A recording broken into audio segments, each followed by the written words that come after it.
Reload.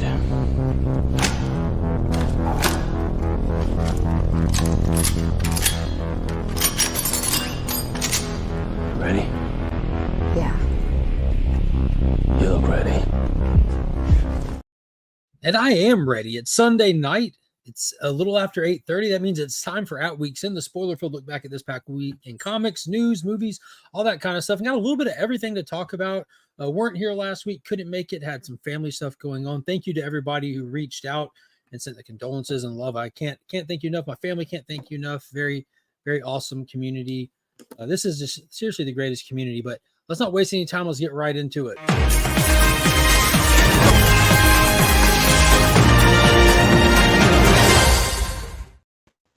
Joined as always by the co-hostess with the mostest, Mr. Sector 2815, Paul himself. What is going on? Nothing much, man. Just living the dream. Yeah, you get the little swerve going there with the Little swerve. Yeah. I'm just showing you how it's done. Okay. See, I did it like 10 times in a row without messing up. Pointed at him. There you go. With Paul. Right, because I was pointing the wrong way. So I hope everyone's having a good evening. It's been a fantastic weekend. Taking some time off from work to kind of recharge my batteries and get everything back in order. And it's been enjoyable. One thing that was able to accomplish is I sat down with Paul yesterday and we caught up on the DC Comics deep dive. If you don't know about that, check out his channel. It's in the description, all the videos. Every Monday we post the DC Comics deep dive over on his channel where you can keep up with any and all events happening with DC Comics. If you cannot financially commit to these events with all these tie-ins, or if you don't have the time, or you're not sure if you want to, you don't know what's going on with it, or you are participating, but you're not getting all of it, you can check out that show every Monday morning, and we do it. We buy in 100% to these things, and we read it and share page for page what's happening, so you can just follow along via that. But unfortunately, because of everything going on, we weren't able to get one out last week, so it will be out tomorrow on his channel. And then this Thursday at same time, 10 a.m., we'll be uploading the one that would typically come out tomorrow. So you'll have 2 DC Comic deep dives. You'll get 4 books, 4 installments into Absolute Power. And then directly following that, you'll get 3 dropping the following Monday. So we're back on track. You can be caught up and keep up with everybody else and follow along straight through there. And also, I challenge anyone to find out where I sneezed in the first one. Good luck. Good luck. And also, this Wednesday is a Guess That Key week, Paul. Yes, it is. And this Wednesday we have 2 people. So excited to have them on. Besides Mr. Mark here, we also will have Jay and Dave from the Unchosen Ones podcast. Will be joining us. So really excited to have them. Hey, Finn. So it is Wednesday night, 9:30 on my channel, Section 2815. Hello. So excited to have them. If you're not following them on YouTube, or if you are not following them in Instagram, because they post little clips and everything on Instagram as well. So make sure you follow them. You can follow them at either, I think it's Coco Unlimited is one of them, and the other one is DC Coco 8. That's Dave is DC Coco 8.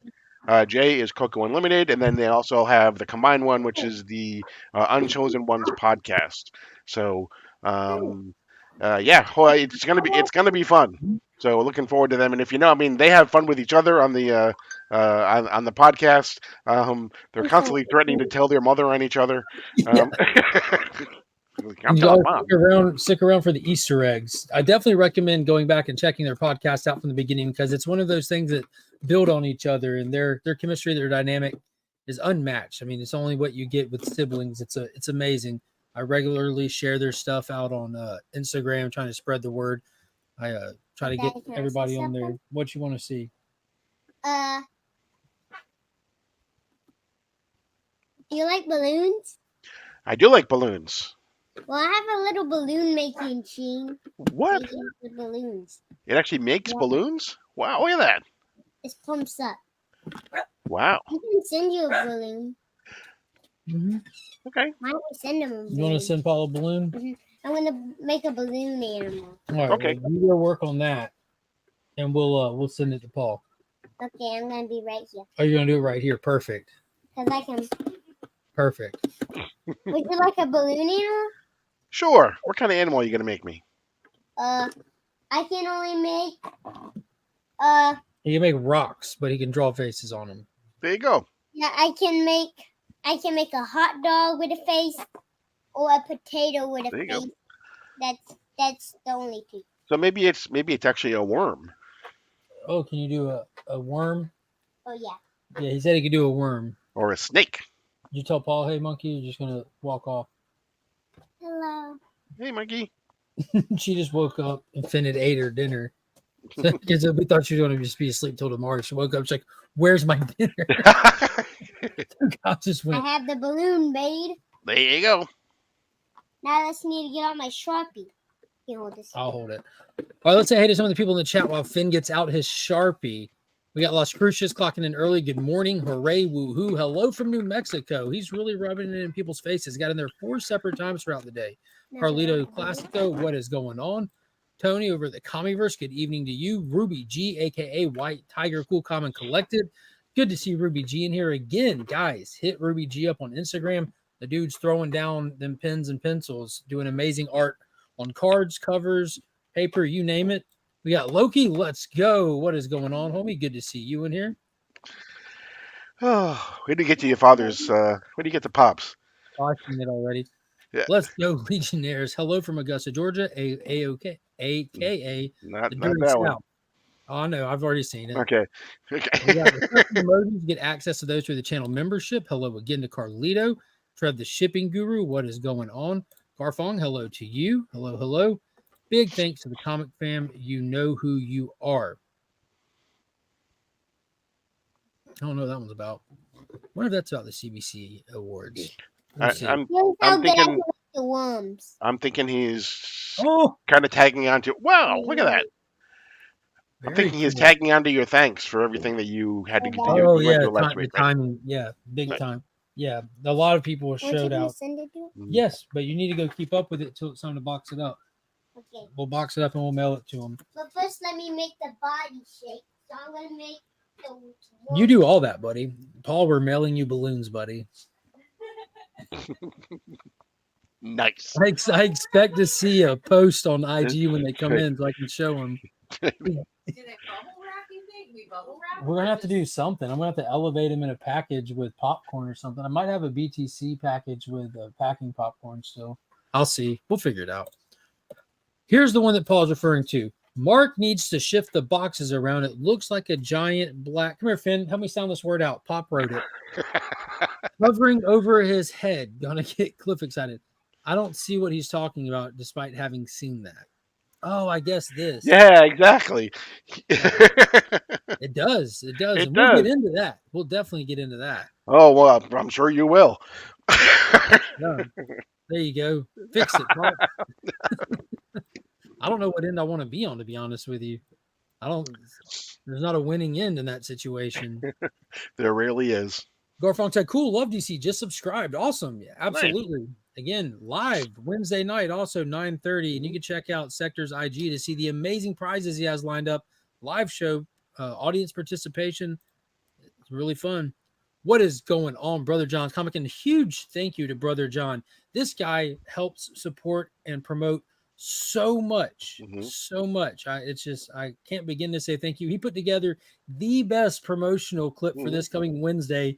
It was well thought out. It was funny. Like you took the time to get like great images of us and everything. I'm like, Yeah. dude, this is. And if you've been around for a while, it's a huge callback to an advertisement from years ago. So it was like, I messed up on it. No, it doesn't look messed up at all. It looks awesome. I actually had to make the body shape, and it messed up the eyes and mouth, and so I just remade it. The eyes. It and looks Okay. great, dude. It doesn't Okay. look messed up at all. Does Have look you ever awesome. seen? Have you ever seen a worm's eye? It looks just like that. Mhm. Just like I that. made it look like it had sunglasses. It looks like the thing over my head. Looked like it had sunglasses. Oh yeah, it does. Couching and slouching with C Bizzle. Good evening, Steve White. What is going on, dude? He just got back from Fan Expo Canada. Mm. Got to meet the Ghost Machine team. Sat in a great panel. I was listening to him before it was homework time with Finn. That was really, really fun. Y'all check out his stream. Get some cool info on that. Mark, you should get your brother to do a show with you where he talks about technical specs. It could help hundreds of people who suffer from insomnia. Dude, my brother is a technical wizard. It's one of like my greatest things to have eaten crow in my lifetime. My brother went for like years being the guy that wants to know so much, but he kind of just like didn't, and he would bumble through stuff. And then one day it was like a switch flipped, and he tinkered with so much for so long that one day it's like everything made sense to him. If it's mechanical, if it's technical, doesn't matter if he's ever seen it before. You put him in front of it and let him just tinker with it. He's got it. He's got it. He can take it apart, put it together. I was at his house one day, and just on a whim, he took his, I think it was a weed whacker. It was a weed whack. Yeah, it was a weed whacker, and he took it apart, and we attached it to his, at the time, I think my nephew was 8, attached it to his old bicycle and made a dirt bike out of it in less than an hour, and was driving around the neighborhood on a bicycle with a weed whacker engine. It was crazy. Just tinkering. Will you put it? Yeah, give it here. I'll put it behind me so it doesn't pop. I'll put it right here. Okay, where all your cards go? Yeah, because those cards are stuff that I pull out to mail off every week. So we'll get it sent to him tomorrow or Tuesday. Yeah, and Work for you, Paul? If he Absolutely. wins the card, if he gets the cards, that's going to be sent with the card. You want to send him a card also just because he's Paul? Yeah. Yeah. And he got Nice. Yeah, he is also awesome. Yeah. Yeah. Let's see.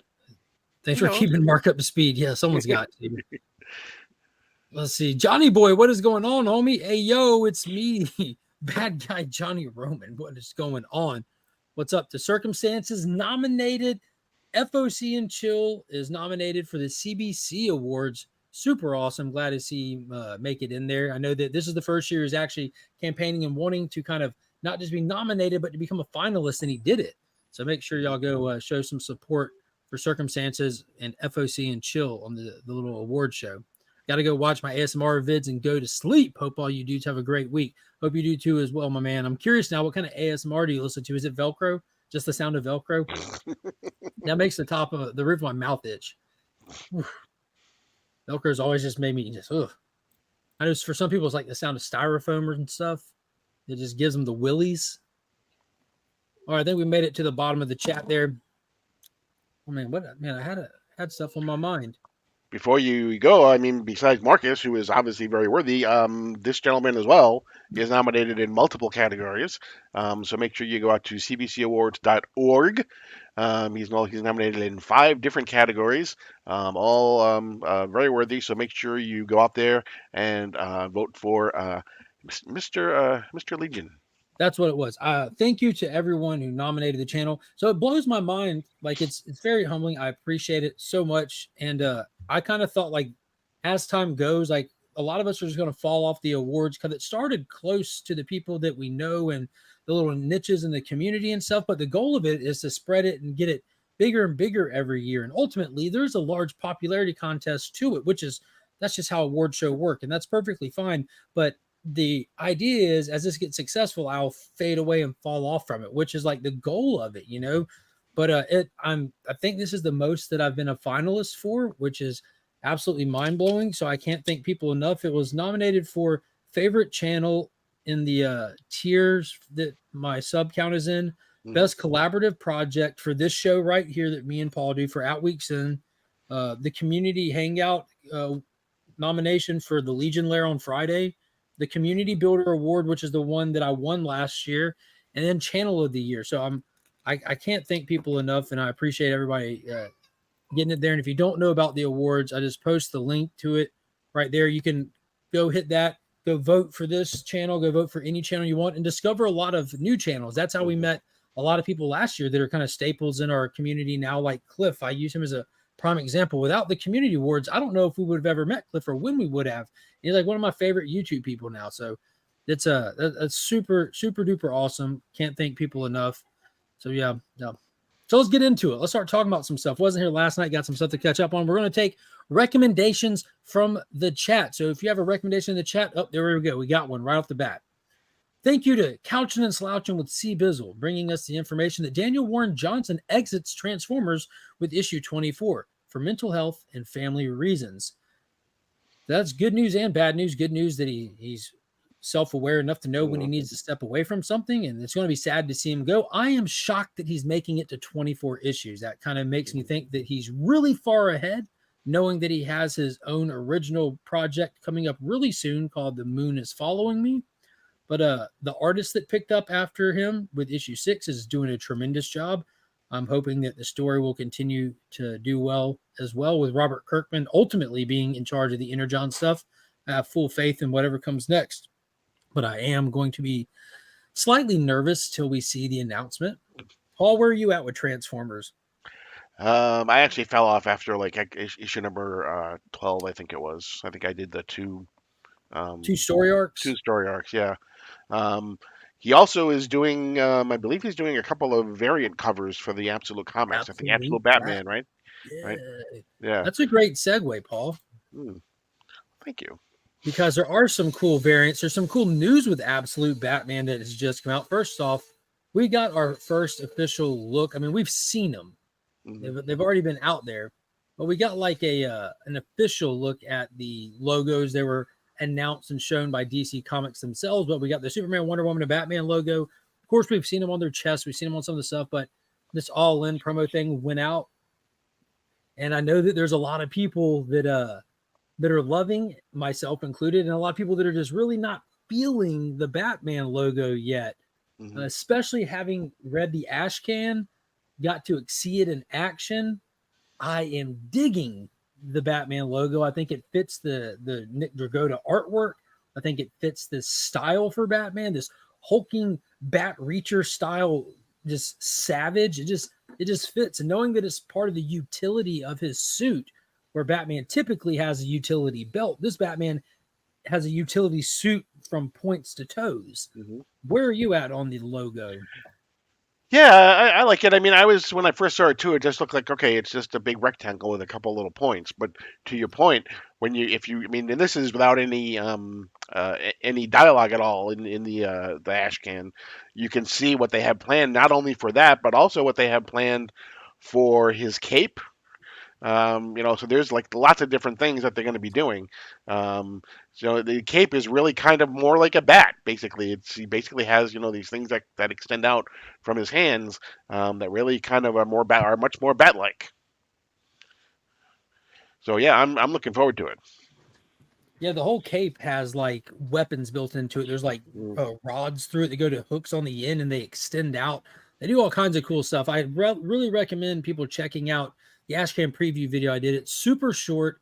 It's dynamic. We get this crazy take on it. We get our first look at Alfred. I wasn't sure who the character was in the book at first, but after having went through and posted that video, I found out that the character monitoring him, it looks like he's either monitoring the crew of gangsters or possibly even running the crew of gangsters, is Alfred. So could we possibly get like the meeting of Batman and Alfred as foes at first?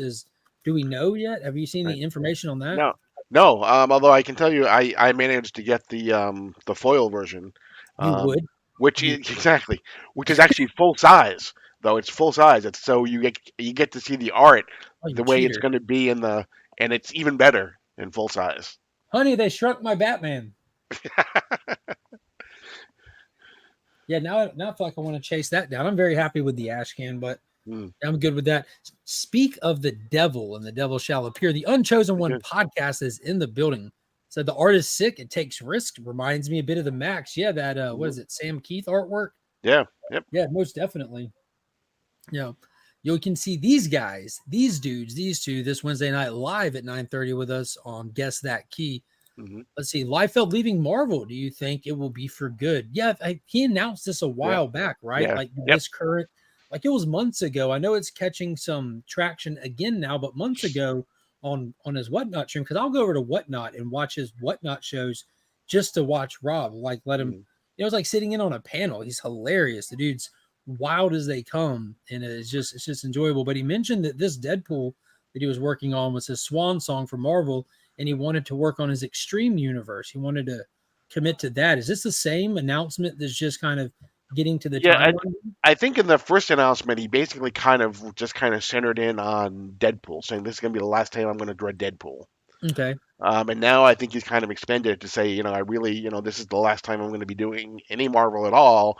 I got a couple things that maybe I want to do, my own things that I want to do. And he basically went into, I think I have like 5 more years left. And, I was doing 180 pages and that was too much. And, so he's kind of not kind of extended it to the industry as a whole. That makes sense. The guy is Oprah rich at this point. Yeah. Like he's swimming in it. Mhm. Swimming in it, especially after the success of Deadpool and Wolverine. Let me put this in here.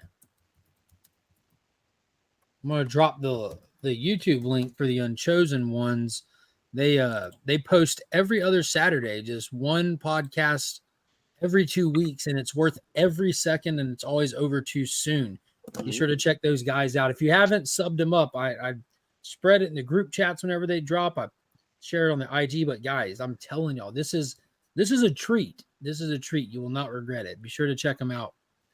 But yeah, I haven't seen anything else about his Extreme Universe rolling out. I know he had a couple of I guess there were one shots a few months back.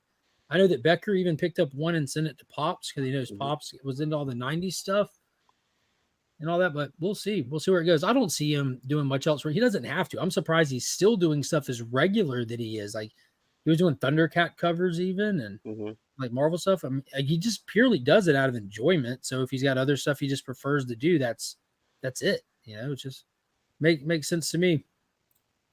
I prefer the logo on Paul's shirt. The B can stand for Batman. Has anyone ever seen Paul and Batman at the same time? I have not.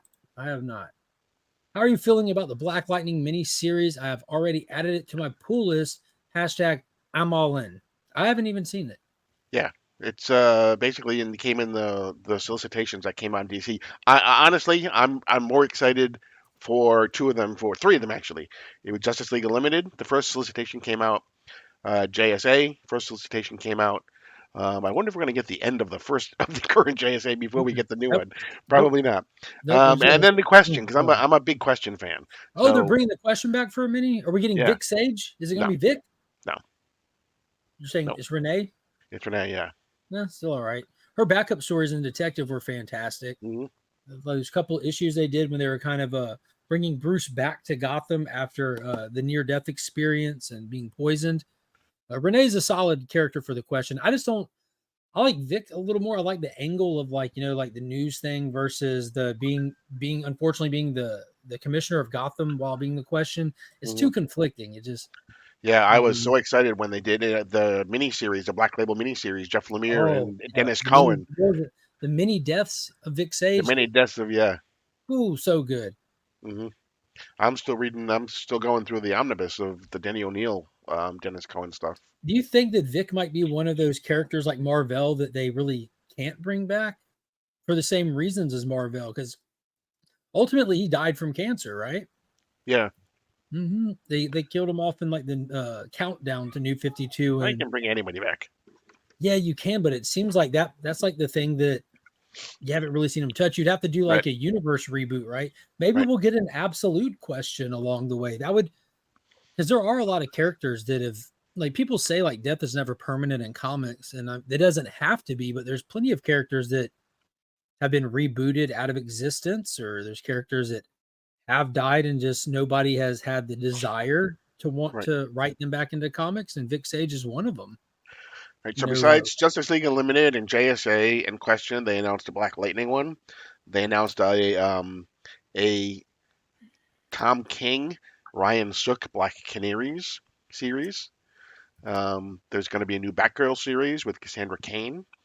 So those are all in the last group of solicitations that came out. Yeah. I believe it's Tom October. Put him on the ladies now. Like there's always a trend to TK. He's got Wonder Woman, Jenny Sparks just came out, now Black Canary, Supergirl. Mm-hmm. Johnny, I believe it's October. I believe is when they're October 17th. And the promo for that season finale is insane. They give you like a 2-minute clip of right where we left off of Superman and Doomsday fighting through the cosmos, crashing into moons and planets, and it looks nuts. Liefeld needs to revive Blood Wolf before he leaves Marvel. I think he has Blood Wolf, right? Isn't that the dude with the crazy orange hair? Yeah. I would love to see him go back to one of the very first things he did, and that was Hawk and Dove Over for, at DC, for yeah. DC. You know, I bid on one of the because like the way he did his covers for years was weird. He would just draw them on small pieces of paper, like doodles almost, and turn in doodles on like random scratch pieces of paper almost, and those would have to get enlarged, scanned in, and worked on by the inker or the color from there. But he had the Hawk and Dove #1 pencils on a small piece of paper. I'm like, that's crazy. Wow. And he ran it on Whatnot. It went for I think $400. What do you guys like? Wait, what do you guys like the Absolute Wonder Woman look? Oh, do we like the Absolute Wonder Woman look? I freaking love the Absolute Wonder Woman look. Kelly Thompson is taking on Absolute Wonder Woman. It was confirmed this week that she's going to have more abilities than we're used to. I think I read that she is confirmed to be a witch. To what degree or by what definition? I don't know. I love the tattoos. I love the big sword. I think it's interesting that they're shaking up the dynamic. Like the Unchosen Ones podcast mentioned, they're taking risks with Absolute Comics, and that's what has me the most excited. Every bit of this stuff that is different, that's extremely different than what we're used to, is exactly what I'm most excited about. Right. Exactly. I mean, that was one of the things I think probably. I mean, it's being compared in some ways to the Ultimate Universe, but the first Ultimate Universe, for the most part, was just it was the exact same origins for everybody. It was just updated to the current, the current Yeah, time just frame. modernized is all it Yeah. was for the most Whereas part. they're going in much different directions with these. Yeah, vastly different direction. And I also saw where talking about Superman, which as cool as Batman is, as different as Wonder Woman seems, Superman's the one that's got me the most curious out of the stuff we've seen so far. This is just, it's rolling out slow. They're still just giving us and feeding us crumbs to the Trinity. There's Flash, Green Lantern, so many more, but I'm still wanting more details on Superman. I'm intrigued by the medium length hair. I'm intrigued by the suit. It almost looks like red hot energy on the ends of his hands. From what I've heard, the creation of the Absolute Universe is coming from dark side energy. So I'm wondering, is there some form of powers of apocalypse? I'm thinking of the furnaces. My mind's going to 1,000 different places. I want to know what's going on, because you see how his cape in a lot of the images is trailing to ash almost. His cape is supposedly made of some form of dust. Is it the dust of what's left of Krypton? Could be. Who knows? There's just so much potential with this. Right. Dude, I'm so excited. Again, look at the wrist on Superman right there. I like how the belt doesn't go all the way around. It's not even a functioning belt, but you still see the yellow coloration around the waist. It helps give balance to the costume. It doesn't look like he's rocking trunks in that. I can't tell if it's a shadow or not, but I believe he is rocking trunks. I have to go back and verify, but I'm team trunks, period. It just fills out the suit. It just doesn't make sense to it's just so blue otherwise. Give him some drumsticks and send him to Vegas otherwise. Just put him in the Blue Man Group. I'm not for it. I do love the Snyder suit, but I'm just always preferred Team Trunks. He looks great either way, but he looks so much better with that balance. Go back to the chat real quick. Got Brian LCS popped in. What is going on, homie? Don't forget, cbcawards.org. I mentioned it earlier and thanked everybody. And what is it? The first week in November. So yeah, got to get the votes in. Get the votes in this month. October 8th or something is when the votes need to be in, or somewhere around there. But I like that he shrunk down the time frames. Elections are long enough as it is. I'm glad that this one has been shrank down. She most certainly does have nice ink. Looks like Superman about to shout "Flame on!"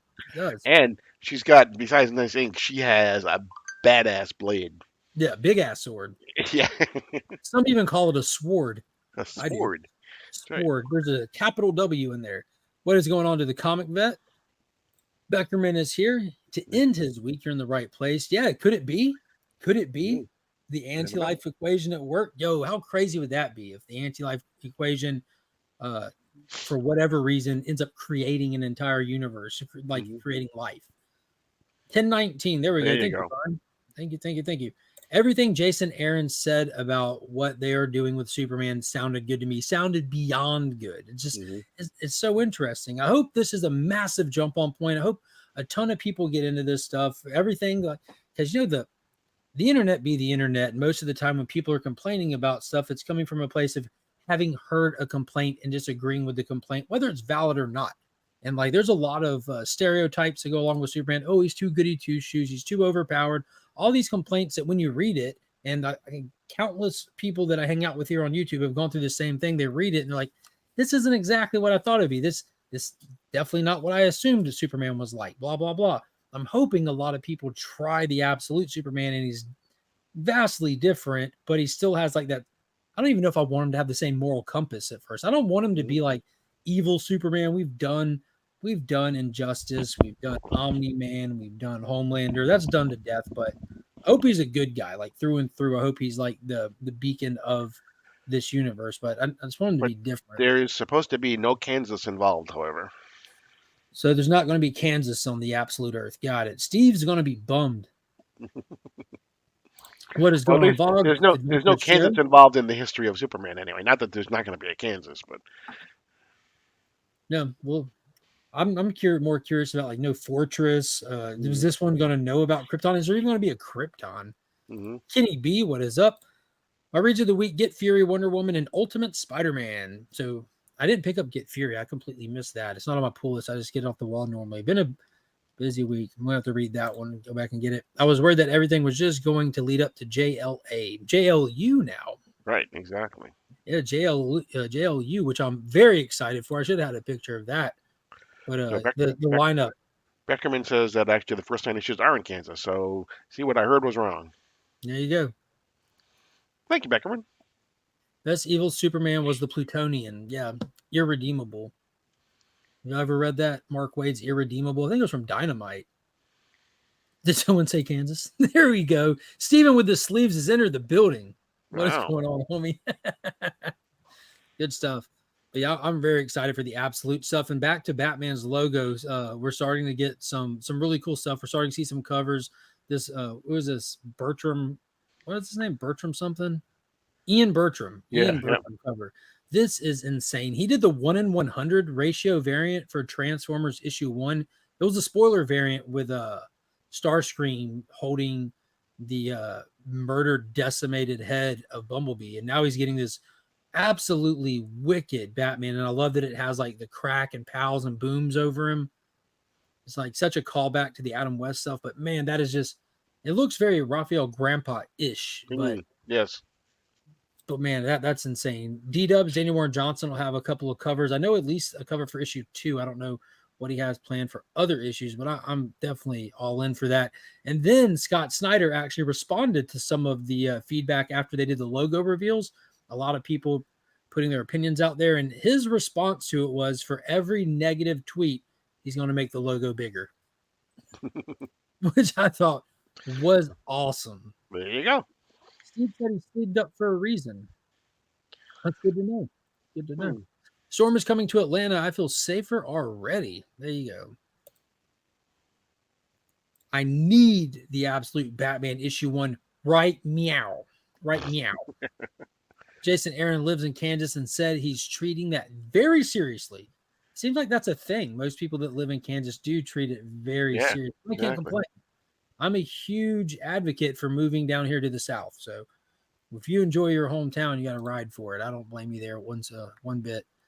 See what else we got in here. Got some other stuff in here. Oh, did you see we got the first official photos of Jimmy Olsen for the new Superman movie? Yep. Looks like Jimmy Olsen to me. Certainly does. Woohoo. Yeah, but that's pretty cool. I'm excited to see this come together. We talked about it. I think that filming officially ended. Statements came out, and James Gunn said that he timed it this way 1 year ahead of release date. He wanted to give his VFX team time to do their job properly. So I know that I did see where a lot of people that worked on VFX for the Disney stuff and the Marvel stuff, James was pulling them over, and that made me super nervous and super worried. They don't do a bad job. They do a generic job. You know, the cartoonish look. I mean, I think a lot of it you just get accustomed to seeing, so it's not wow. but a lot of people say that's just due to time constraints that they were under. So Right. And he also said that he expects none or very few reshoots, if any at all. Jimmy cooking. What's he cooking? That hair gets any darker, I'd say snapper car. That the kid from Gemstones? It is the stunt driver kid. That's not Jimmy. Where's his bow tie?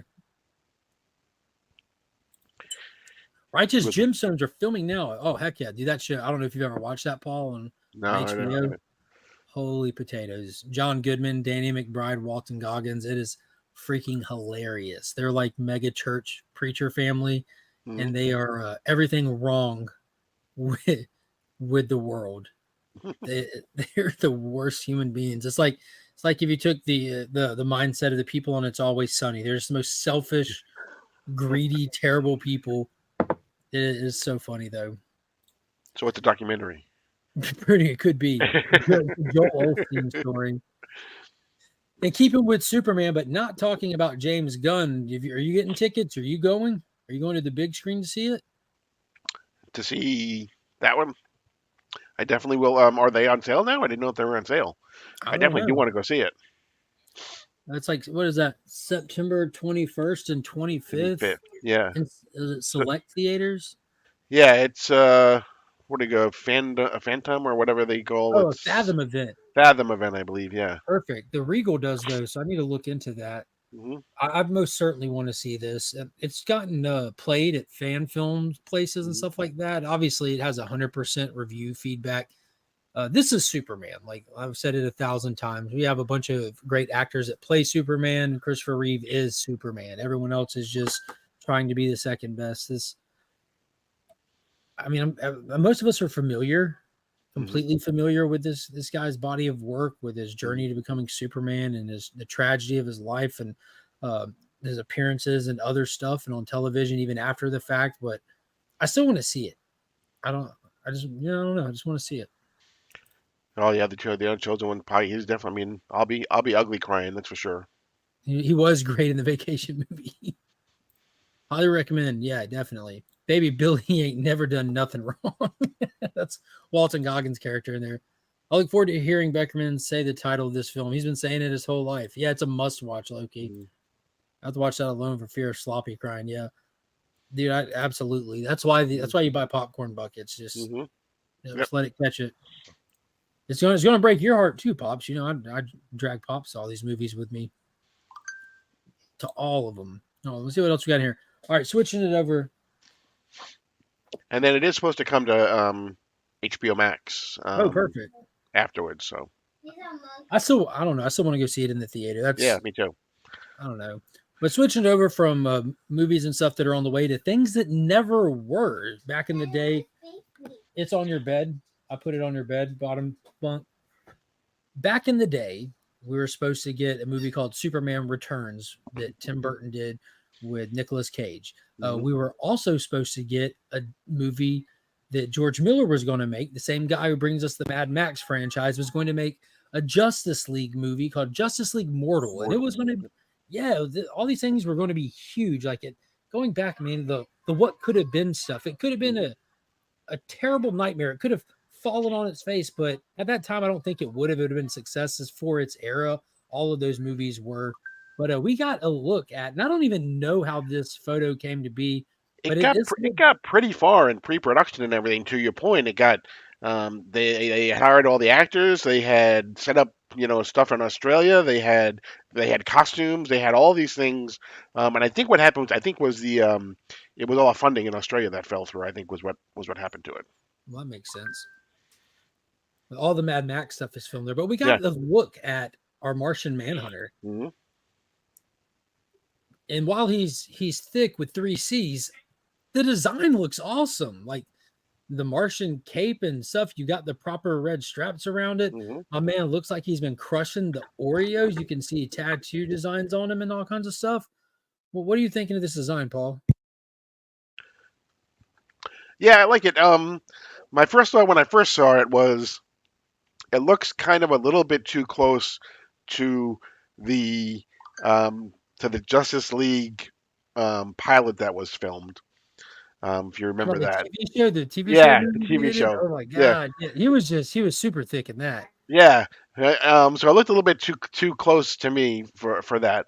Um, but a lot of it is the way that they pull it off with him moving and everything. Might not have. I mean, you're seeing him obviously in a static photo here, so it's going to be a little bit different. But if he's like invisible at times or transparent, that's going to be one thing. So, so it's not the best for me, but it still looks serviceable. Definitely serviceable in my opinion. I think he looks. I know a lot of people are like, no, thank God this was kids. I think it looks good. I don't know why. Mm. I think it's just one of those like See, the I first like time this. you I like the last picture you had up there better than the first picture. You like this one That better? one, I like that one better than the one before than that one. He looks real shocked in this one, like someone Yeah, really like why are you taking my picture? Now I want to get like we have like the whole documentary like on Roger Corman's Fantastic Four. We have the whole documentary on Superman Returns where you get all like the all the behind the scene work that they were doing. I want one of those for Justice League Mortals now. And there's like, dude, when I watch those, I get like this crazy feeling of like nostalgia and days gone by and what could have been. And I want those feelings for this Justice League movie. Weird boobs. Yeah, I think it'd be cool. I want to at least see like people in costumes or something. I wonder if I can find them online. I don't know. Yeah, it had Arnie Hammer was one of the guys that was supposed to be in it. He was going to play Batman, I believe. Are you saying Arnie? Arnie Hammer. Yep. Not Army. I think it's Arnie, I believe. Yeah, because there's an Army Hammer who played the Lone Ranger and stuff, but this is that's the guy I'm thinking of. I thought it was Arnie. I thought he would have been young when that came out. Then he was before his cannibal days.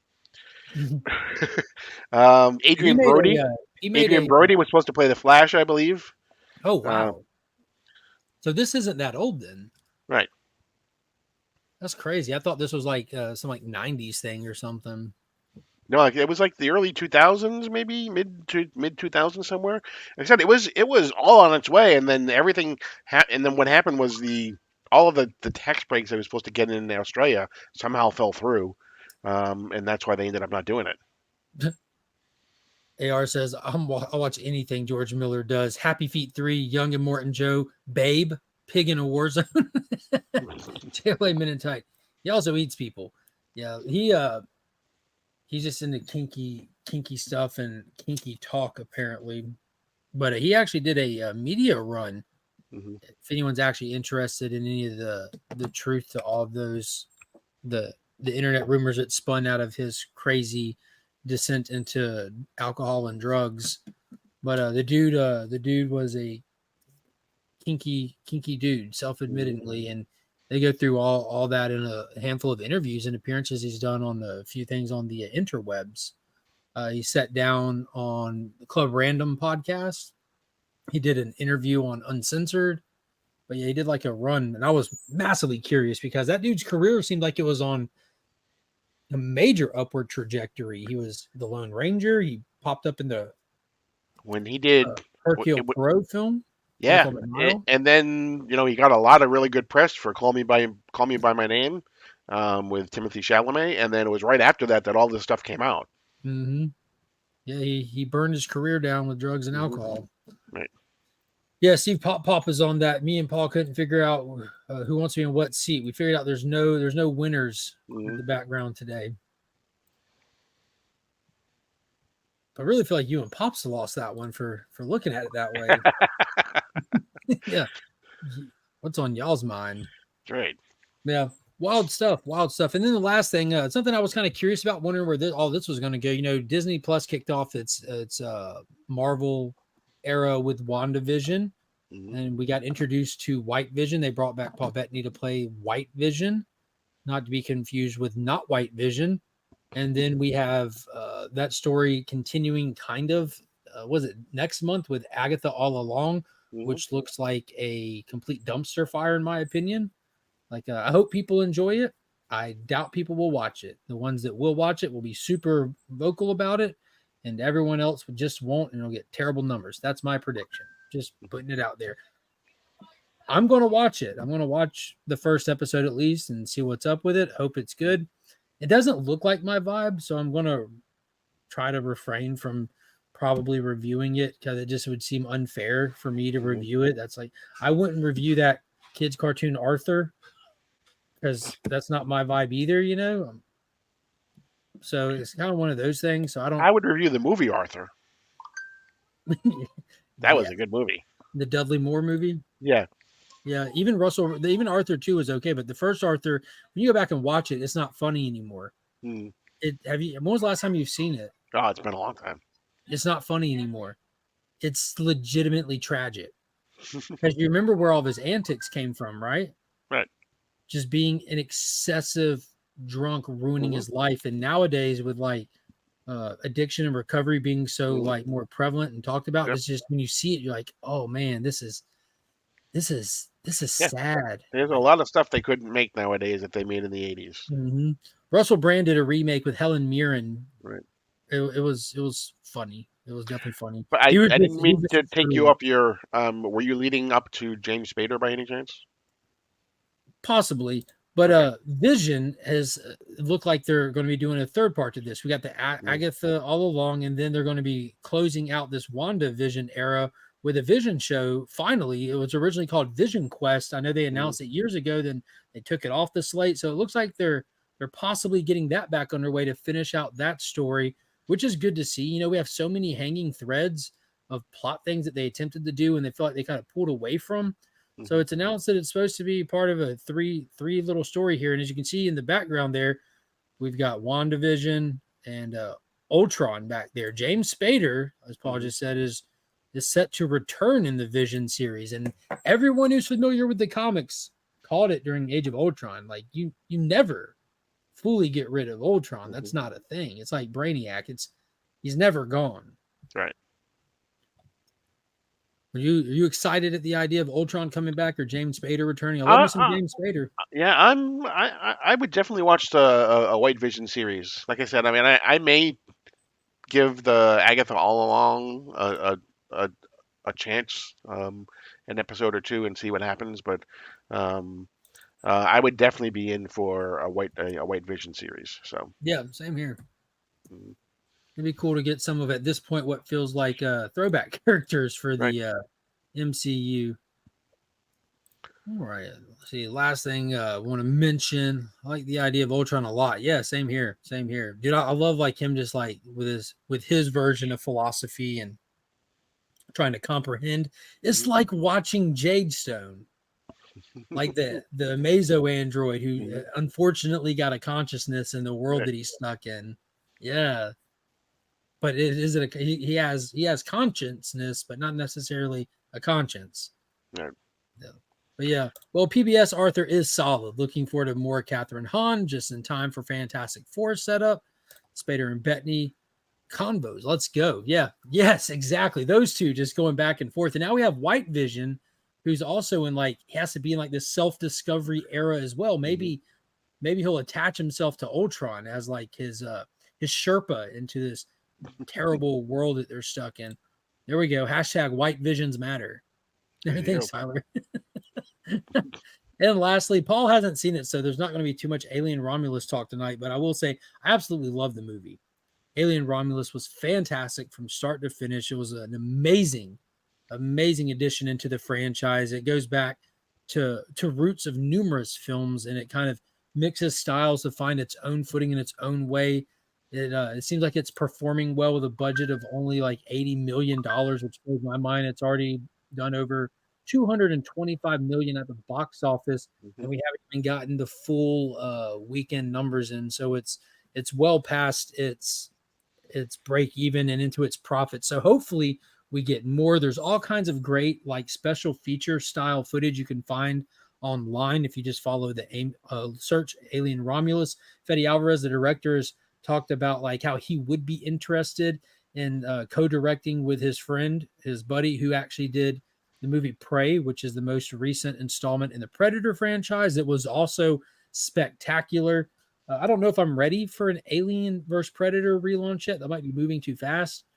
I still would love them to go back and finish David's story arc from Prometheus and Alien Covenant, to finish the tie-in from the prequel stuff. But all in all, like with us getting the buyout from 20th Century Fox by Disney, and a lot of properties that I love. I'm a movie guy. Like I'm big into these like movie universes that predate comic movie universes, Alien, Predator, RoboCop, Avatar. I was super worried because so many of these are under 20th Century Fox. Well, since Disney has had the rights, or not rights, but the ownership over 20th Century, we have a successful Avatar that came out. Mhm. We've had an amazing and successful Predator that came out, and now we've had an amazing and successful Alien that came out. So it looks like my fears were unfounded in that aspect. I was cautious, I was upset, mainly with the And- superhero stuff, but And you didn't even mention Deadpool and Wolverine, which was a Fox.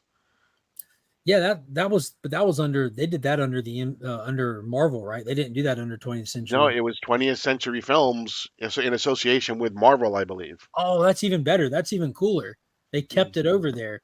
Yeah, Right. so everything that they put out, and it's interesting too because it seems like man, I don't know if it would have been the same story if these movies were releasing 2 years ago, but we have stories of saying we had some pushback by Disney, but ultimately they said fine, do it. Fede Alvarez said the same thing. He had pushback with the third act of Alien Romulus, and if you plan on seeing it, I don't want to spoil it despite this being a spoiler stream, but the third act is like the classic we're pushing the envelope thing. Alien movies love pushing the envelope, trying to just like get your skin crawling a little, or you say, oh no, hell no, are we doing this? And what they do in the third act is will definitely do that for a lot of viewers. And Fede said that Disney was like, do we have to do that? And his response was, well, since you put it that way, we definitely have to do that, because that's the emotion you want to get from your viewers, and so it looks like it's a hit, man. I'm excited Right. for it. You rated it third in the Alien franchise, right? So I put Aliens, James Cameron's Aliens, first every day of the week. I don't think anything can top that for me. I put Prometheus second, and that's kind of a controversial one because a lot of people are on this there's only 2 Alien movies mindset, which is just bonkers way to think and move through life. But I think Prometheus is one of my favorite sci-fi movies. It's so freaking good on so many levels. It being an alien movie as well as just a sci-fi movie. And then I put third Alien, the first one, and then fourth I put Romulus. But really, Alien and Romulus can flip-flop back and forth kind of depending on the mood in the day. And I also was kind of cautious to not get too ahead of myself, having just seen Romulus. And it's like, yo, it does so much, so good. But there's also the nostalgic factor to the first Alien for me as well. But yeah, it was funny seeing a lot of the people's criticisms about watching the trailer and seeing the movie. Like, oh, they're just playing member berries with this movie. And in the trailer, you see the alien get up in the girl's face and yell in her face, and they're like, oh, that's just an homage to Alien 3. And I went back and watched all of these movies since I watched Romulus. And in every single movie with a xenomorph gets in somebody's face. Mm-hmm. That's what they do before they kill you. All the way back to the first one, to the second one, to the third one, to Resurrection, to the AVPs, they come up and get in your face and stand there for a second. They don't just viciously run around like a cheetah on cocaine, just killing everything. They stalk, they intimidate, they size up, they smell you out. They do the quivering lips. Yeah. It's bears that are actually on cocaine. Please don't pick it up and put it away because I'm going to eat that cheese in the morning. Where do you have the plate? Get in the plate. Well, Where did you put the cheese? Paul, you're going to talk. You have to show me the cheese. Yes. Yeah, but Deadpool and Wolverine was the number one movie again this weekend. It's now $1.2 billion. So that's good for Disney. Also, the other milestone that Disney made is Inside and Out 2 has now made $1 billion just overseas. That's now $1.6 billion. So Disney actually has a lot of things that have come along recently that have they finally have showed a profit Disney Plus.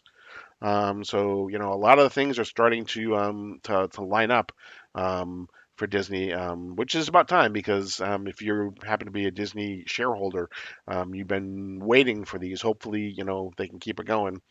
Um, uh, but yeah, so the 1.6 million for uh, Inside and Out, 1.2 billion for Deadpool and Wolverine, 225 million for the new Alien Romulus. So You said number one movie in the world again for the weekend? yep, was Deadpool and Wolverine.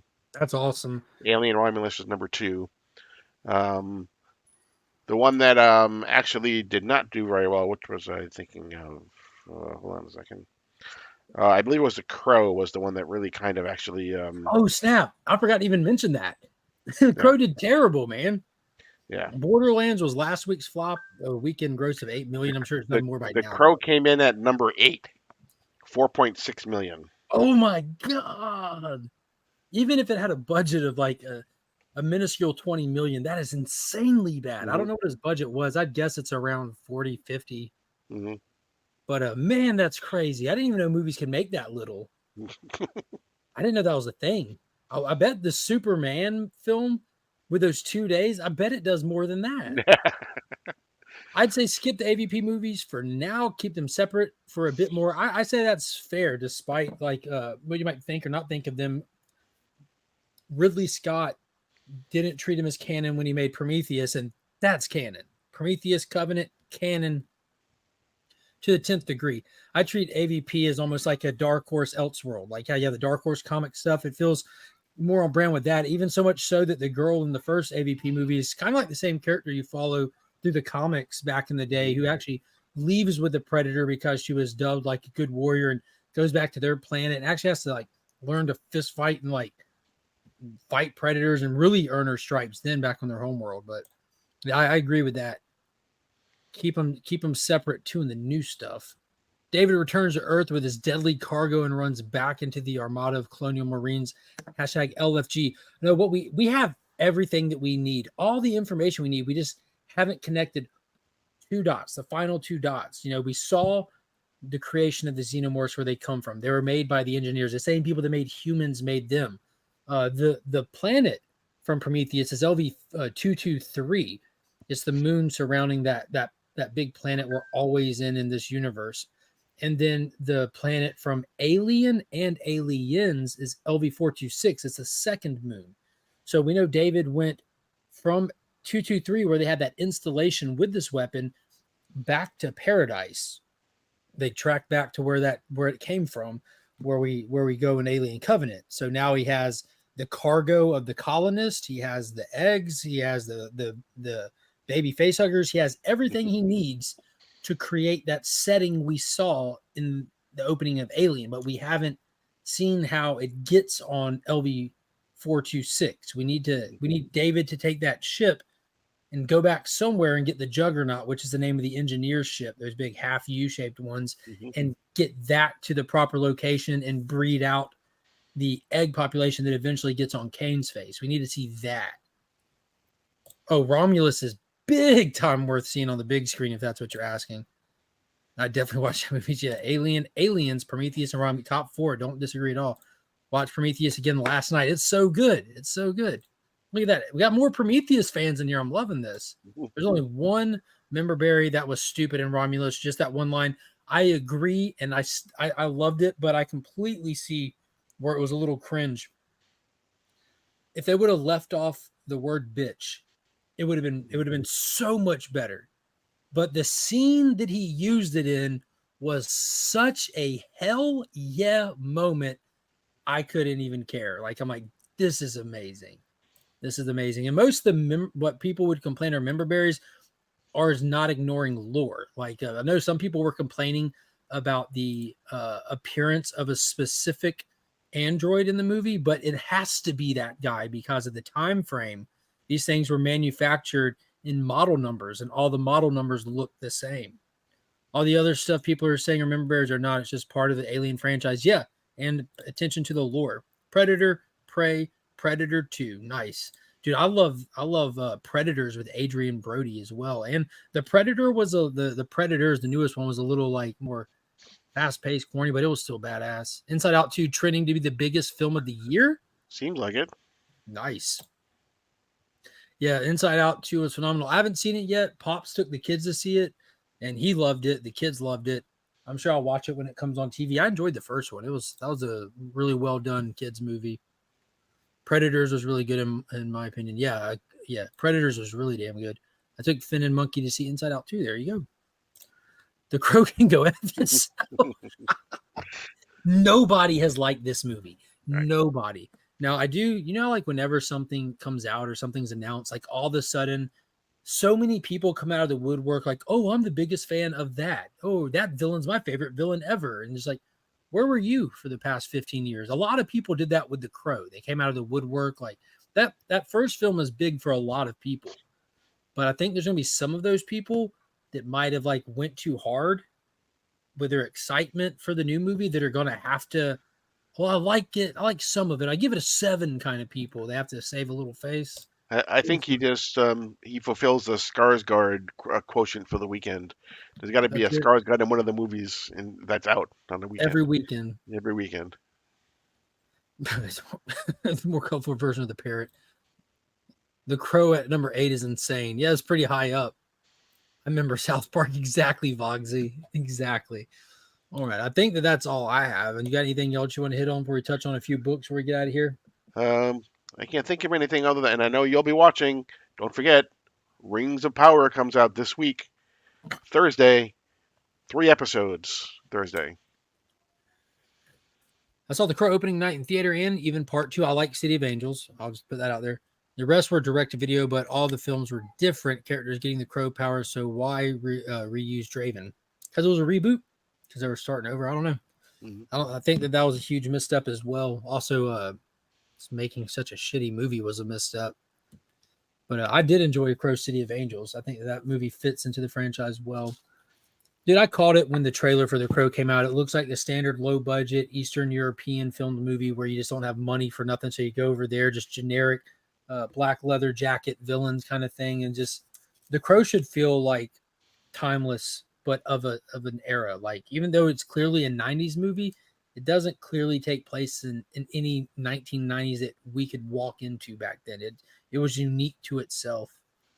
Unique to itself. Yeah, there you go. Even Love City of Angels, very dark. Even the drugs were black. Yeah, there you go. Member berries were great in South Park. Yeah, I remember. Yeah, love me some South Park. All right, so I've got more books here. Just as many books that I still have to read that I have read, because I didn't get to read anything last week, and because so here's my need to read stack. Here's my have read stack, and that's 2 weeks worth of stuff. But yeah, I focused on the stuff that was relevant to getting Paul caught back up with the stuff that we do on his channel as well. I felt terrible missing getting him behind on that show as well.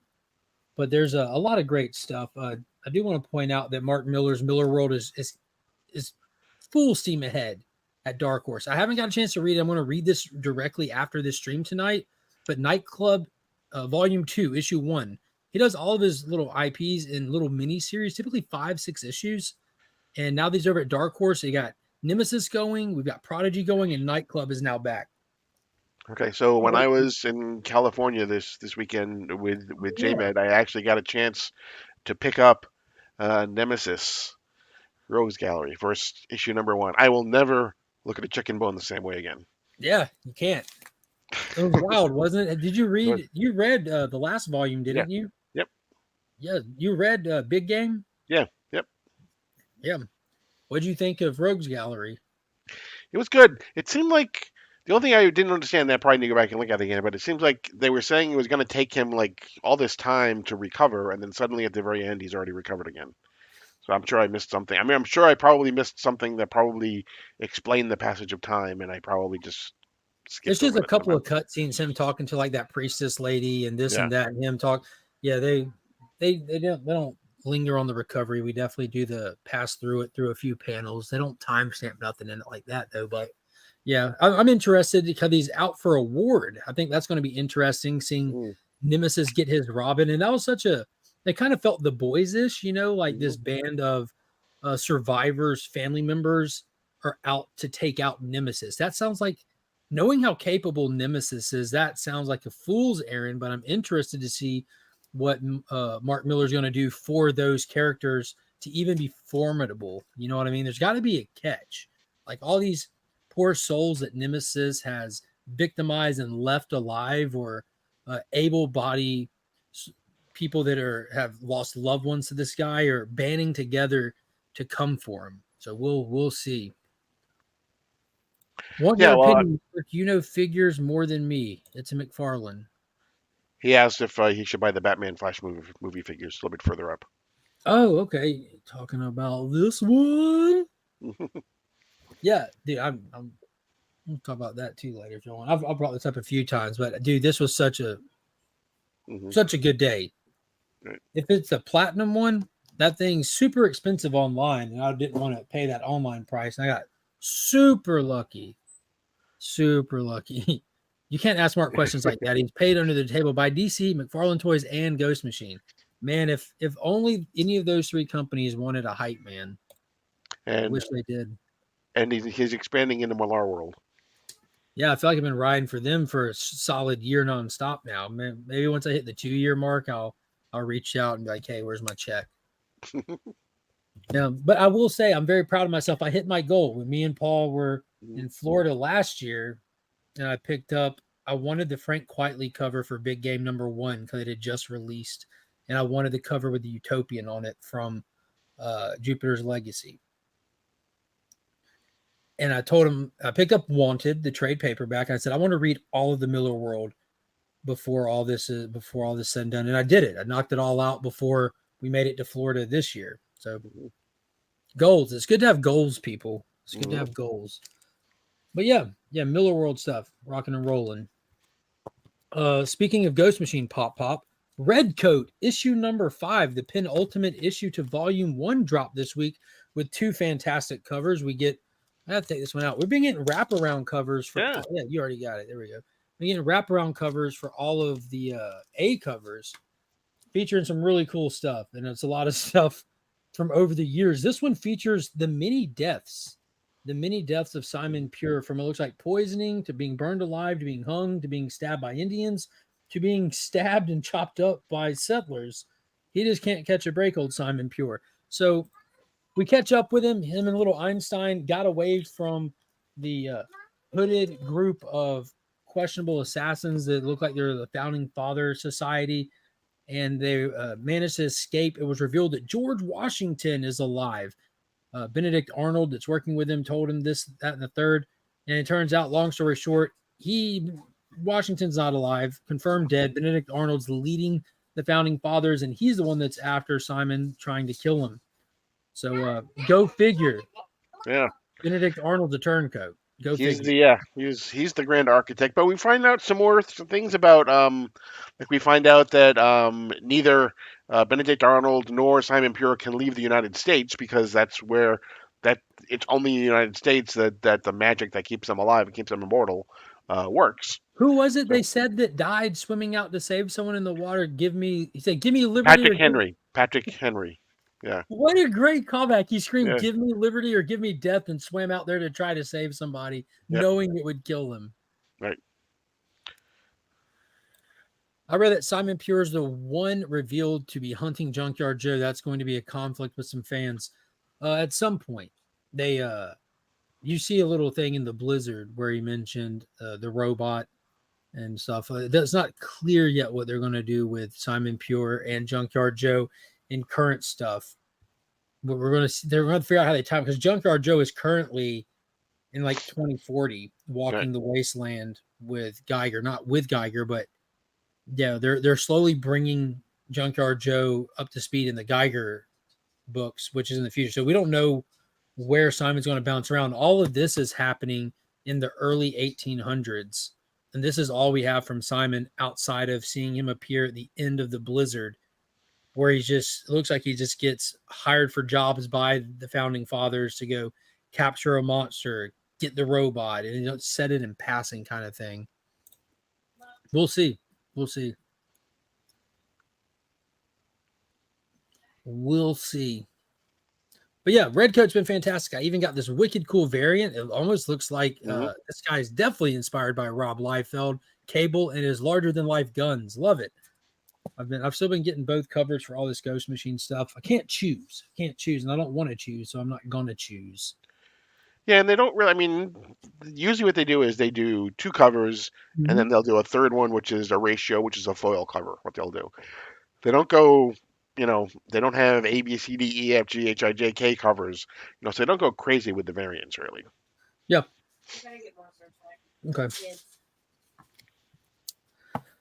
Cover by right here. Brand new book came out called Wolverine's Revenge. It's the 3rd book now in the past couple of months that Marvel's doing the red band gimmick with. This is the 1-in-25 ratio for it. I did not get this to read it. I have no desire to read this. I have no clue who's doing it even. But the John Jang variant, freaking wicked, crazy looking, crazy. But I did score that. Not a big fan of the red band issues.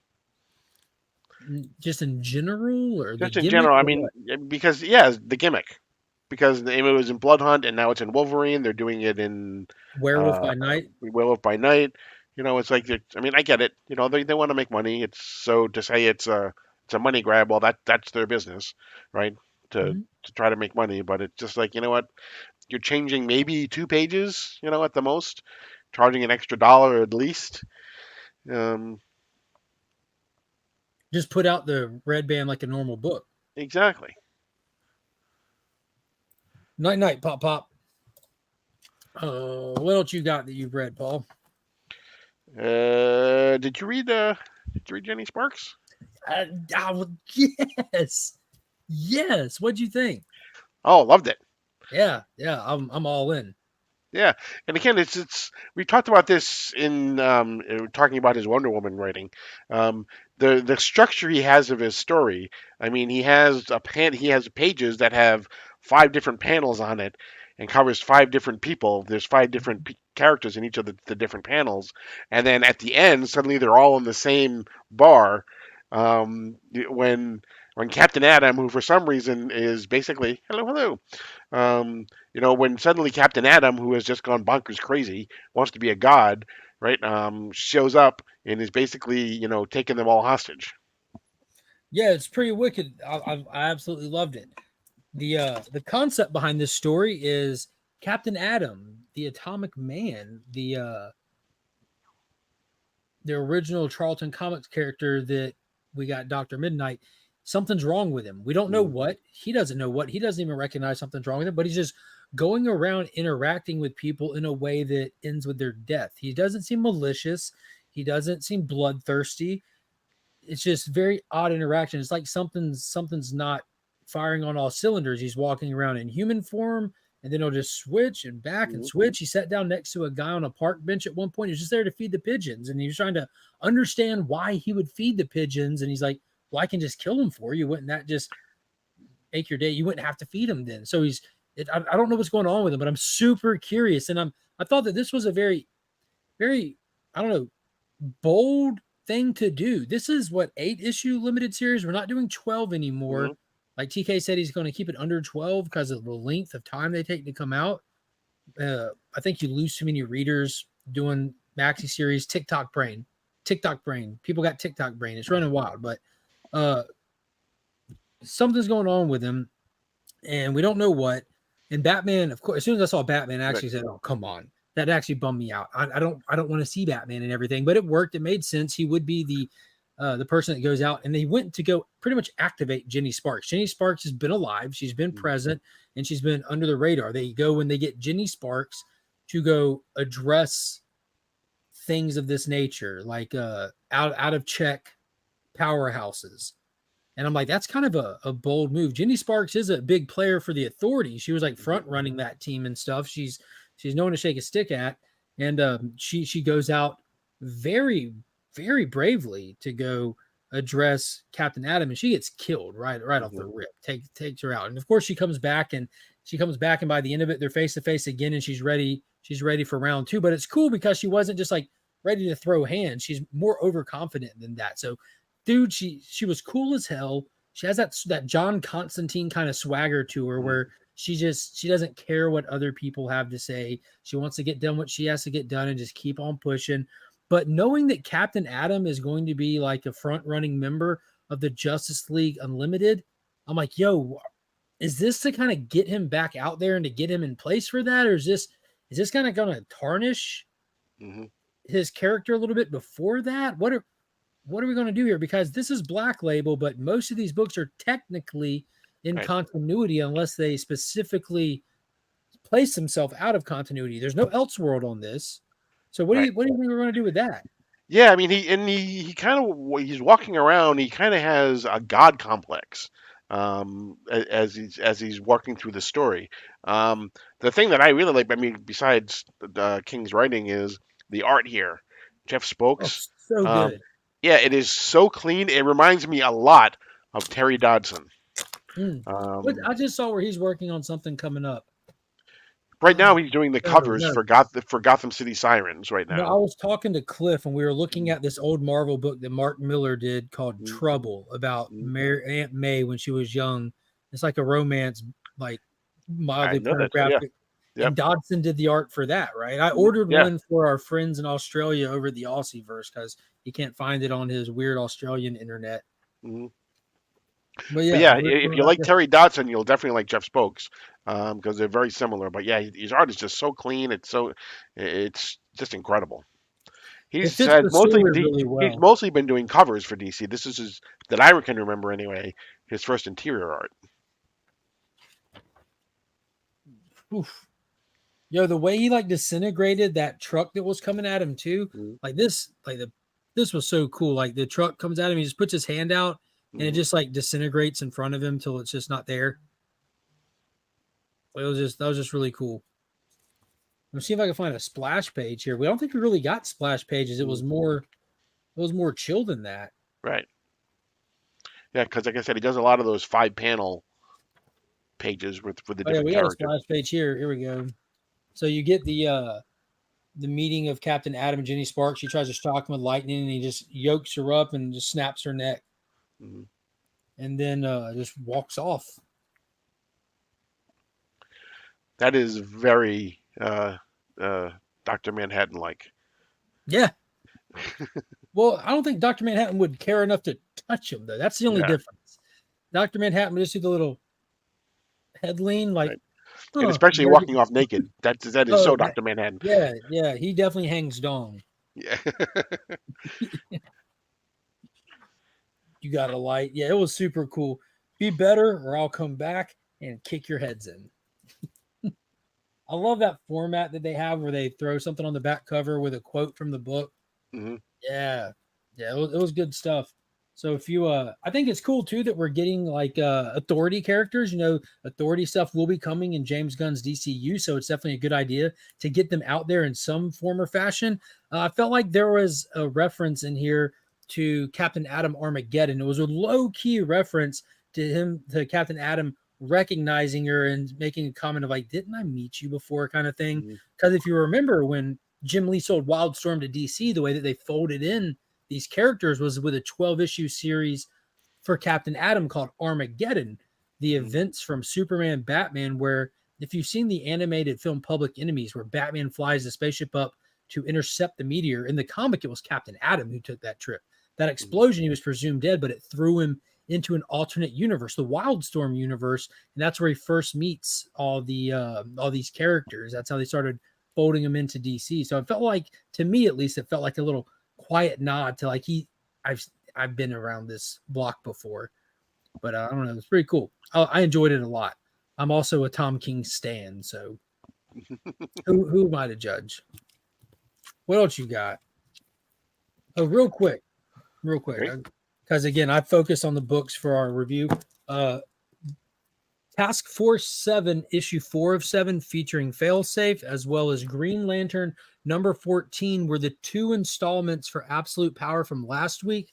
We do the deep dive on those. That one will be out first thing in the morning at 10 a.m. They come up as premieres, so if you watch them at 10 a.m. You can interact in the chat if there's other people there and all that good stuff. So be sure to follow Sector 2815. He's linked in the description where you just one click and then subscribe to that, so you can keep up with any and all DC Comics events in real time. We go through them all for you. And then this week's books are Superman number 17.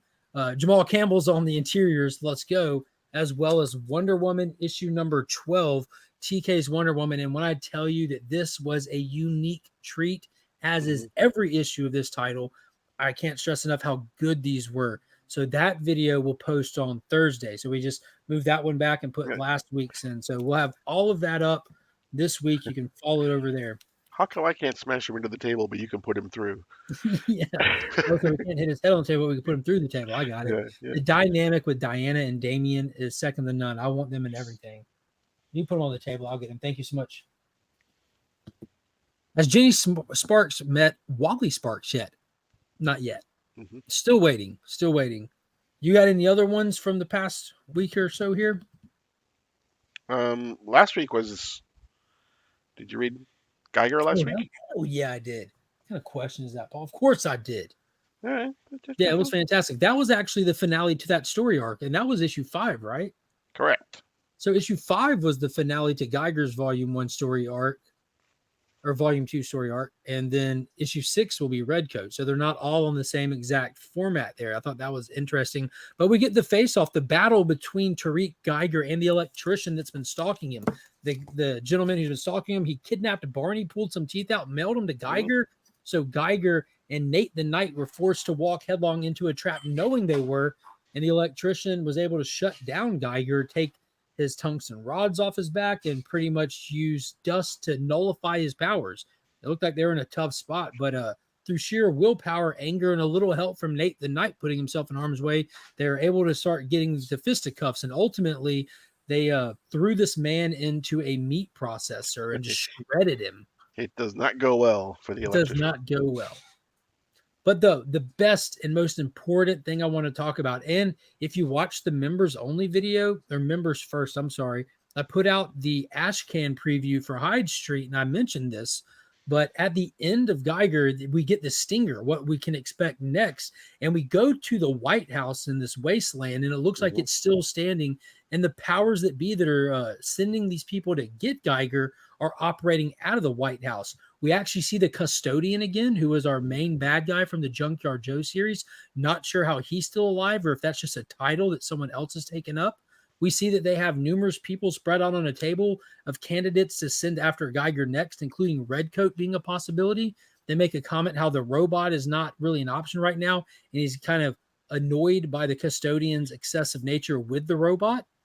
And most importantly, we finally see who's sitting behind the Resolute desk, and they call him President Griffin. And when we finally see him, this guy's sitting there completely covered in bandages with glasses on, and I knew that rang familiar to me.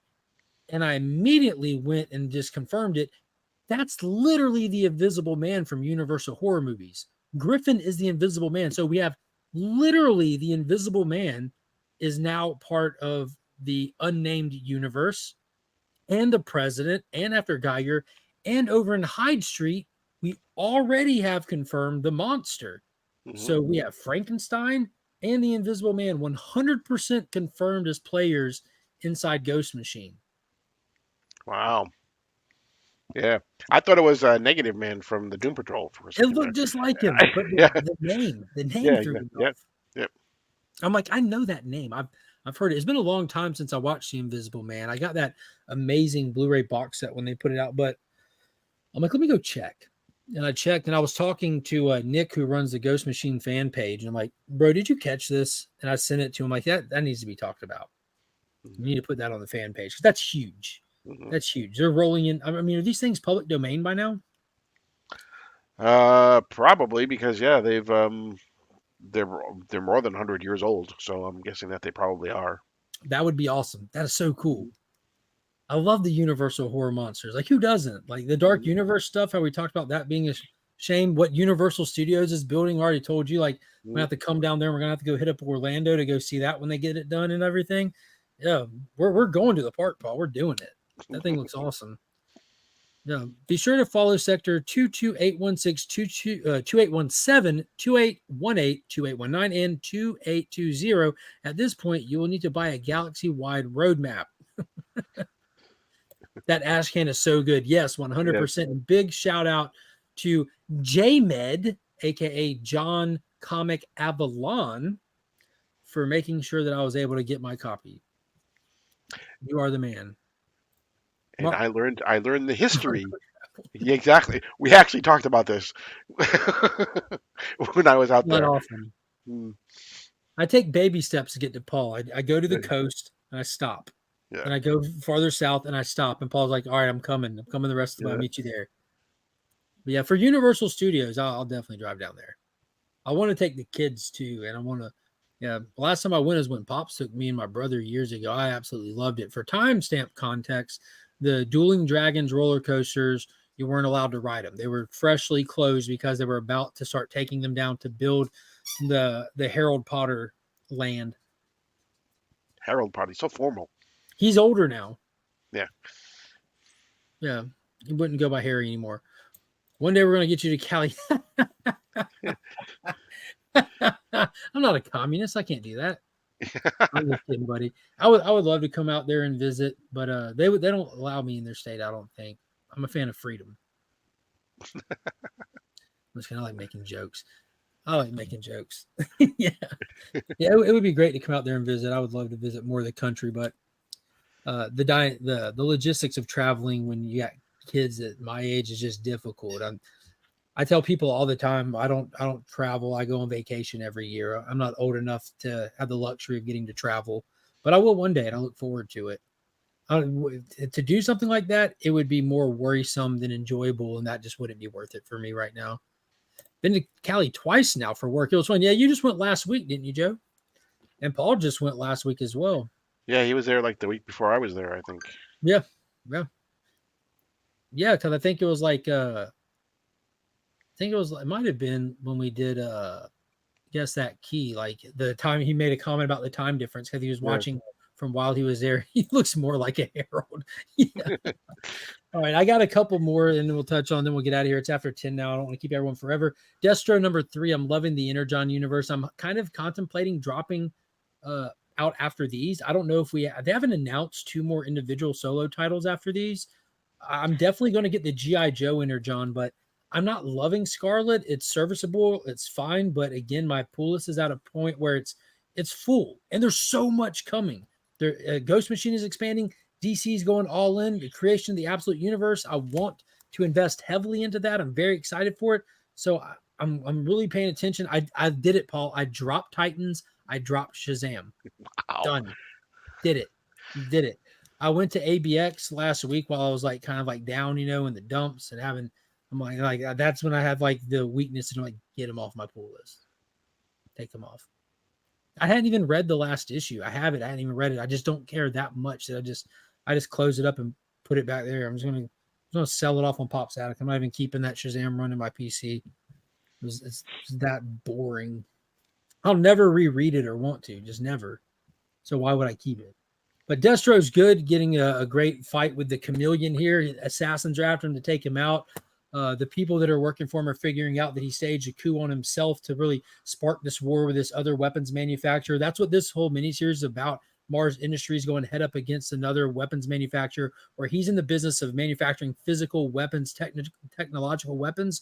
They're in the business of manpower, training soldiers, this and that. And these are the soldiers that you see when you look at Cobra. Those like they're stormtroopers. It would be like wearing all red. So, ultimately all these things are going to come into one umbrella under Cobra Commander, but we're getting to see how it all comes into place. It's pretty cool. Another one, Fire. Amazing. Just like Volume 1 was Godzilla, Here There Be Dragons, Volume 2, Sons of Giants, and Inaki Miranda on the art. I think it's Thierry that's writing this, like Frank Thierry or something like that. This is so good. Even if you're not a Godzilla fan, I said it with the first one, this transcends its genre. It's amazing. It's getting into like twisted alt history. People knew about Monsters Forever. It was a kaiju battle that destroyed the Roman Empire, just passing over it, kind of stuff like that. The founding fathers are in play here, trying to keep the secrets of the kaijus, the titans, the giants and stuff, and people getting too close to discovering them. And a connection to Volume 1 is a descendant of the pirate whose treasure was lost on Monster Island. It is so good. It looks like Hedora is going to be the reoccurring theme villain of the occurrences in these people's lifetimes when they know of Godzilla popping up. It was to battle this other creature, but it's so ridiculously good. I can't explain it. Yes, I dropped Titans because Tom Taylor sucks at ongoings. I said it. I'm not sorry.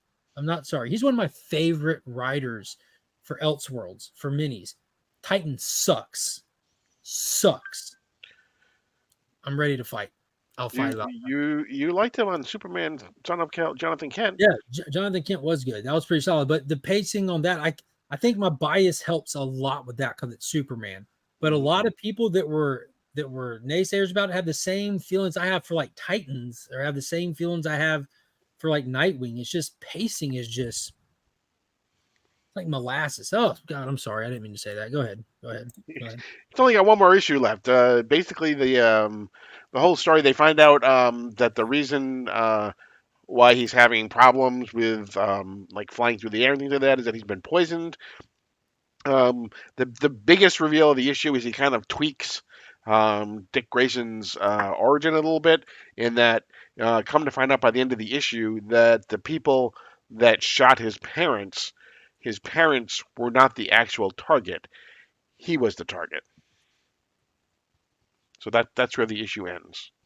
And we got one more issue before he and Bruno Redondo are done. So it's going to be a sad day. Who are they going to give all the awards to once they're done? Yeah, exactly. Because that book has been sweeping awards, which I think that's just a charity move. Like I'm mean.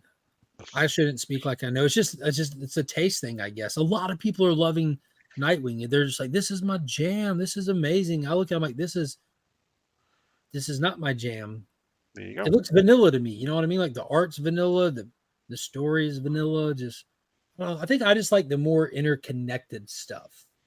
The more stuff that's like servicing the bigger plot. I don't know what it is. I wish I loved it. I love Damien. There you go. Oh no. But Cliff told me I should have dropped Titans forever ago. They kept teasing me. They kept putting Amanda Waller in there. I'm like, I'm there. I'm getting it. Beast World was great. There's no ifs, ands, or buts about it. Beast World was handled really well. Tom Taylor did great with that. Last one I got is the final issue for Exo Man of War Invictus, direct follow-up to that last miniseries they did called Unconquered with Liam Sharp on the art. So I picked it up to see where the story went from there. And he toppled the Roman Novanus that was after him through those two issues, saved the Seer Sayer, just an action issue. It looked like it was kind of just like pushed real fast just to get Exo back over to Earth where they're doing the whole resurgence of the Valiant universe. So it kind of felt rushed. It didn't have the appeal of Unconquered. It was still a decent enough story. It's hard to go from Liam Sharp art on something like Exo to not Liam Sharp art, but it was still decent. Still enjoyed it. Becky Cloonan and Michael Conrad wrote it. So I know you didn't read this, but Titans actually, it's counting down. It's got one more issue before this particular run is over as well for Tom Taylor and Lucas Maurer. But he goes Swamp. It's got a lot of stuff you like. Swamp Thing is in it. Spectre is in it. Oh, I'm getting it. You said Spectre. Yeah. I'm getting it. With the Darkwing Angel, Darkwinged Angel, I think it was called. Darkwing Queen. Sorry, Raven's sister goes full Darkwing Queen. Trigon is finally released at the very end, and the very last thing is basically Nightwing telling everybody that we need every hero on Earth. That was in what issue number? Issue number 14. I think I got 14 because there wasn't an issue out this week, right? I believe it was this week. Oh, okay. Yeah, I'm not reading it. I'll just trust you that it was good. I can't do it. I can't fall for it. See how they get you like, oh, just have Amanda Waller appear. Oh, throw Swamp Thing in there for a second. Oh, Spectre. No, that had me almost want to read it. And you end up feeling like Charlie Brown trying to kick the football, right? Yeah, but how many issues are left?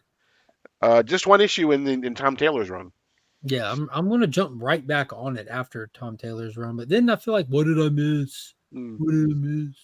And this is really wrapping up the stuff that was teased in Future State with the Darkwing Queen and all that.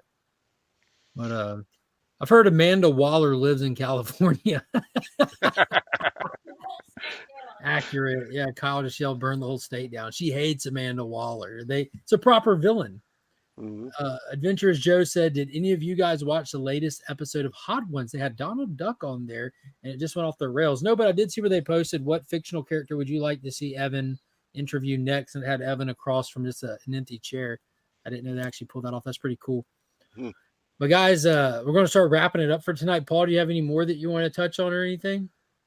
I don't think so. We got the first DC versus Vampires World War V, right?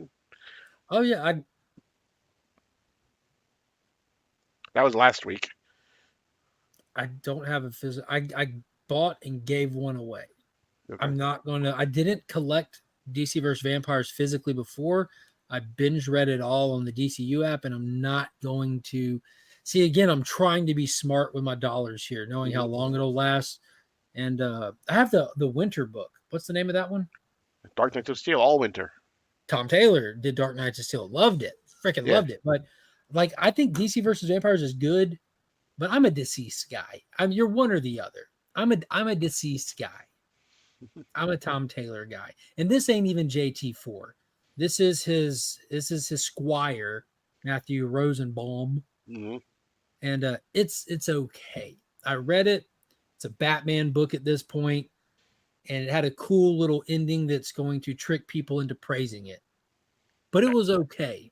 I don't think it was bad at all. But I'm just going to, I got a great format for this. They have amazing variants for that. And they're going to have amazing variants the whole time. So I'm going to buy a copy and give it away every Tuesday so I can read it and just pay it forward. There you go. Pay it forward. There you go. That's the international symbol for pay it forward. That's it. Because it comes from the heart. Right. It's from the heart. But yeah, it was pretty decent. Do you want me to synopsize it? Sure. The survivors and the vampires have a pact to leave each other alone. We won't kill you. Don't bother us. Damien is a vampire and he hates vampires. He's got his own little rogue thing going on that's putting this agreement in trouble. Queen Batgirl is doing her thing in the city. Ollie and the survivors are doing their thing in the sticks. And they're kind of at odds with the pact. The survivors are like, eventually they'll come first. We got to do something, blah, blah, blah, blah, blah. And eventually some people get inside the Vampire Nation and looks like they are able to successfully kind of go all like S-word bomber. You can't say that word, I don't think. We're getting into political season, so YouTube's getting real touchy with the words you say. But they go and they take their own lives in an attempt to take Batgirl's life. And it looks like they're successful. We'll see if she's just looks like a crispy, burned up mess in issue 2 or not. But otherwise, there's about to be a new hierarchy in the vampire empire, but we'll see what happens. It was okay. It was okay. I'm a deceased guy. Deceased goes so hard. Yeah. Like, the only reason Batman or DC versus Vampires exists is because of the success of Deceased. That is it. So like, we need to do this again somehow. Like, all right, make them vampires. Screw it. But the shock value is what people come for, and these books deliver on the shock value. This one, unfortunately, had a lot of play setting. We get introduced to a mysterious character that's saving survivors who's dressed as Batman. So there's a Batman back. Not sure who it is under the cowl yet. We'll see. Who do you think it's going to be? Not sure yet. I can't even remember who all died in Volume 1 and the little 3-issue tie-in. So it's hard to even guess. Like, is this person alive or dead? I don't know. But is anyone watching the Kite Man show? It's spin-off from the Harley Quinn animated? Yep. It is. It is really funny, actually. Yeah. Bane was still in the show in the Harley Quinn show too. Yeah. That voice. I gotta watch the final season of Harley Quinn and then dive into Kite Man. So I'll say Cat Man. Cool for him to get a show. I feel like I haven't seen him since Villains United back in 2006. Wow. But yeah, that's going to do it for tonight. Again, we'll be right back at 10 a.m. on Sector's channel for the DC Deep Dive. I've got the Ashcan preview for Hyde Street dropping tomorrow. It's already available for channel members, as well as last month's monthly mystery box I opened up. Finally, I was behind with that. Available for channel members now. It'll be out Wednesday. Otherwise, Tuesday should be there for the DC. What is it? The new DC Day stream with the weekly giveaway. Next Sunday is the Legion Loot giveaway. I have not put it together yet, but I'm going to give away this first appearance of She-Hulk inside that. So someone's going home with a first appearance of She-Hulk to celebrate that show not having a season 2. I think that's worth celebrating. And yeah, we'll go from there. So I hope everyone has a great evening. Enjoy the start to your week, as I will be off tomorrow. There you go. Paul, as Yes. always, thank you. Thank you for having me. It's been fun. It's been real. And as a matter of fact, it's been real fun. Until next time, as always, we are Legion. Is that it? Is that all you got?